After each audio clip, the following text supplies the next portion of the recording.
Bom dia, RPGista. Aqui é o Leonardo Chaba e hoje eu quero falar sobre o maior desafio que vocês podem jogar para os jogadores de Dungeons and Dragons de vocês aí. E é um desafio que eu fiz para os meus jogadores quando a gente ainda jogava o D&D Cyclopedia, que é o bem antigo, em que aquele lá tinha uma pegada mais old school, né? De você resolver as coisas de você mesmo, mais com a perspicácia dos jogadores do que necessariamente com a ficha. Hoje você resolve as coisas mais com a ficha, com as suas habilidades, com as suas magias e etc. Então o desafio vai ser ainda maior. Eu já falei sobre ele aqui uma vez, que é você criar uma grande montanha, uma cordilheira de montanhas que separa aí dois reinos diferentes, duas cidades diferentes importantes e que tem rotas comerciais que conseguem contornar essas montanhas, mas que são longas. Então, por algum motivo, porque eles precisam chegar mais rápido nessa de uma cidade a outra, ou qualquer motivo que você queira inventar, eles vão precisar atravessar essas cordilheiras. Só que justamente todo mundo contorna essas cordilheiras por elas serem mágicas. Então você pode ter vários mitos e várias lendas e várias histórias sobre esse lugar que já vão aguçar a imaginação ali dos seus jogadores.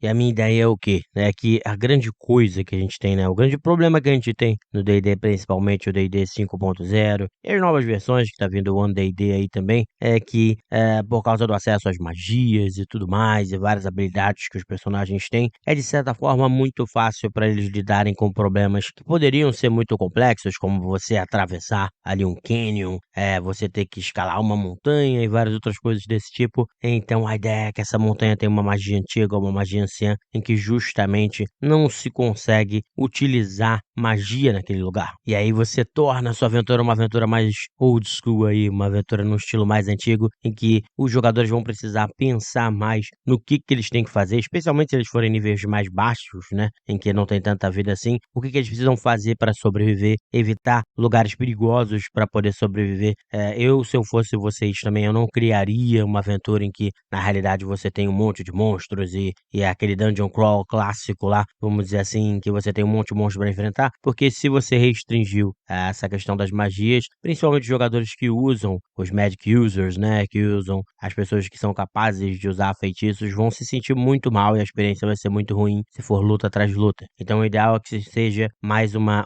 homem contra a natureza, de como é que eles vão fazer para escalar alguma coisa, como é que eles vão fazer para atravessar um rio, e principalmente, né, na verdade, conseguir comida, conseguir água, que magias de níveis muito baixos, hoje você consegue isso. Então, nesse caso, se tiver um guardião do grupo, é a hora do guardião do grupo brilhar, que vai achar o caminho, vai achar recursos, etc. Então, você achar simples recursos, como água e comida, que é uma coisa que se tornou muito, muito, muito, muito simples no D&D, que no primeiro nível, vamos dizer assim, um druida já resolve esse problema, e outras classes também, você simplesmente tira deles essa capacidade de resolver esses problemas. Então as escaladas, você achar o seu caminho pelo túnel vai se tornando cada vez mais difícil. Pode ter sessões onde o ar é muito rarefeito e eles precisam voltar porque eles começam a se sentir mal, em outras começa a ficar muito quente porque tá chegando muito próximo de uma lava. Isso é algo que eu fiz, né? Como eu falei, eu fiz uma vez, quando a gente tava começando bem no começo, muitos e muitos anos atrás, e foi uma das sessões mais legais de RPG que a gente teve, em que a gente ficou horas dentro dessa caverna com eles desesperados, sem saber o que fazer e tentando achar o caminho, e a gente se perdeu, né? Sempre legal aquela sessão em que você perde a noção do tempo e quando você vê já passou, sei lá, 5 horas, 6 horas que vocês jogaram sem nem perceber, e nem tinha tido nenhum combate nem nada, porque era só essa questão da sobrevivência, por qual caminho seguir, resolver aí os problemas. Só que eu dificultei mais as coisas. Eu botei que tinha um povo que existia lá, e vocês podem botar que seja um povo que conhece melhor as montanhas, um povo pequenino, talvez uns estilos ali meio gnomos, que volta e meia roubavam a comida do grupo, ou a bebida do grupo. Então quando eles achavam que tava tudo tranquilo do nada, eles perdiam aqueles recursos que eles tinham conseguido e precisavam achar de novo, e estavam com risco de morrer de fome ou de sede novamente, precisavam encontrar algum caminho e também descobrir quem é que estava sabotando ali, roubando a comida deles, etc. Que é um espírito, vamos dizer assim, mais brincalhão das montanhas, vamos dizer assim, né? Então vocês podem brincar com isso também, que pode ser uma raça, alguns gnomos, etc, que eles encontram depois, podem fazer amizade. A ideia é que aí não sejam malignos, vamos dizer assim, mas pode ser um espírito da montanha ali, brincalhão, que faz essas coisas e que eles podem pegar também, depois conversar com esse espírito,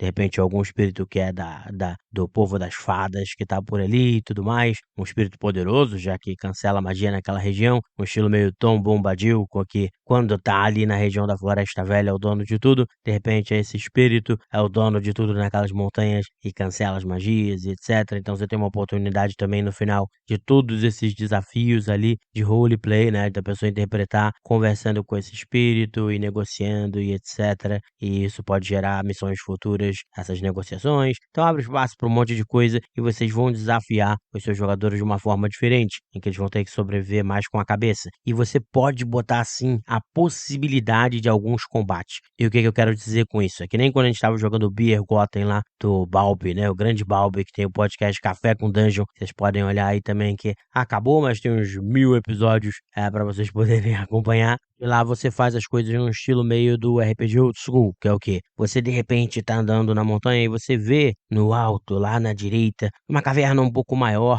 Você consegue ver que tem o que parece um posto vigia, porque tem uma pedra um pouquinho mais alta, em que parece ter alguns itens ali em cima, como jarros, etc. E você vê sentado um monstro meio grande, maior do que vocês, com uns 2 metros e 20 ou 2 metros e meio de altura, e bem forte, com os músculos proeminentes, bastante pelos pelo corpo, e o rosto levemente goblinoide, com a orelha um pouco pontuda. Vocês não sabem exatamente o que é, mas parece ser algum tipo de guarda que tá guardando aquela parte da montanha, né? Aquela parte daquela caverna. E aí você entra nessa questão da exploração, que é eles podem querer explorar por aquele caminho ou não, é uma decisão deles, e deles sabendo que eles estão sem essa magia para poder se defender e vão ter que lutar usando as classes não mágicas, vão ter que brilhar um pouco mais, ou então o uso de inteligência deles para distrair o guarda e etc, para poder passar e investigar aquela região, se eles quiserem fazer isso. E aí você entra num jogo muito mais interessante, em que eles passam a ter medo até de entrar em combate e ser mais criativos ao pensar se eu entro em combate ou não, exatamente por vocês não terem recursos infinitos para usar, como acontece na maioria dos jogos. Então, especialmente se essa aventura estiver ocorrendo quando eles estiverem ali os personagens no nível mais baixo, eles vão ter ainda mais medo de entrar em combate, etc, porque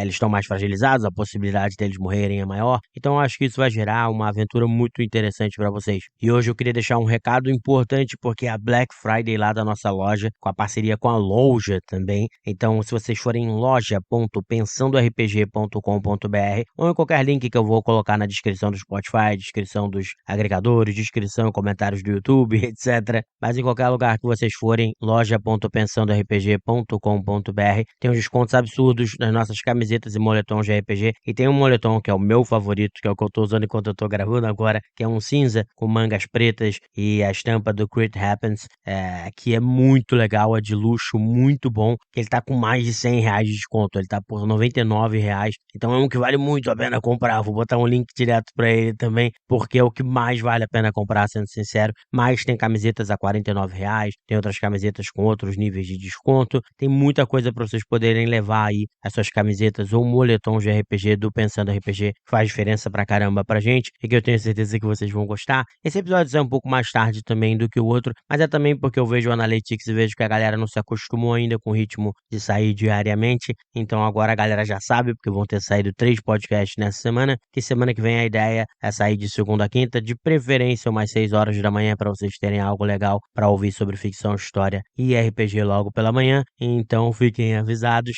e vão aproveitar essa promoção da Black Friday, que tá absurda, loja.pensandorpg.com.br, que tem muita coisa com desconto. Vocês vão achar a estampa que vocês gostam lá, vocês vão achar o moletom que vocês gostam lá. Os moletons, nossa, assim, eles têm capuz, bolso, eles têm uma qualidade muito grande, vale a pena pegar. Então fica aí o aviso e até o nosso próximo episódio. Um grande abraço aí, pessoal.